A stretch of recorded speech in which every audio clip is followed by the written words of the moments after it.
Makinig ka mga karealto.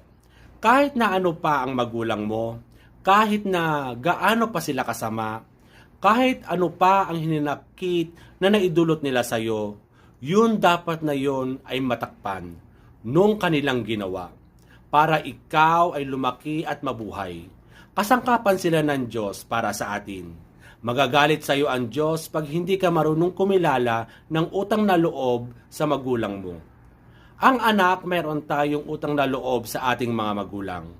Ang mga anak, nararapat nating igalang ang ating ama at ina.